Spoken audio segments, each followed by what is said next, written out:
सहेली के सुघर तिहार उछल मंगल मनाबो। पूरा माँ भर भर के रोटी देवी देवता ला गोहराबो। घर परिवार खुशहाल रहे हमर, घर परिवार खुशहाल रहे हमर। दोनों हाथ जोड़ाबो, चलो पूरा पाटन चलाबो ना।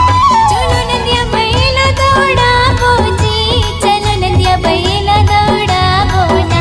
चलो नदिया बैला दौड़ाबो जी, चलो नदिया बैला दौड़ाबो ना।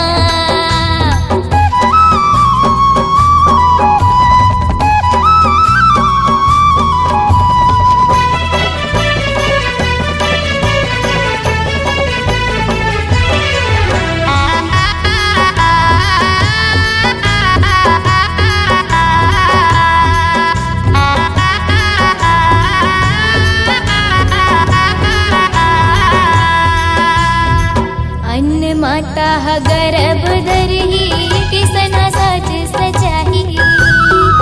घर घर ठेठरी खुरमी चुरही, बरा चीला बनाही।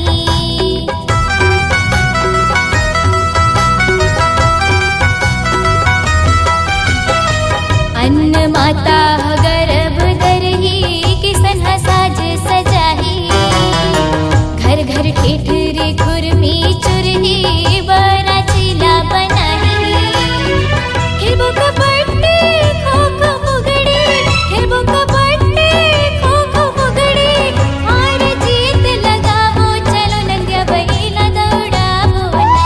चलो पूरा पाटन घुमाबो जी, चलो पूरा पाटन घुमाबो ना।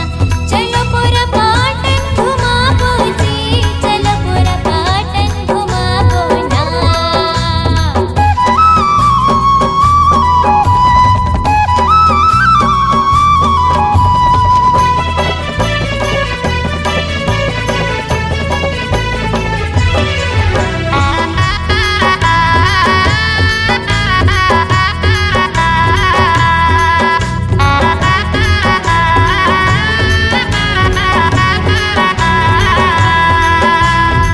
दैहन में जाके डोकरी दाइले, गेड़ी लाटूर बाबो। सखी सहेली मिलके सुखर सुआ कर्मा लगाबो।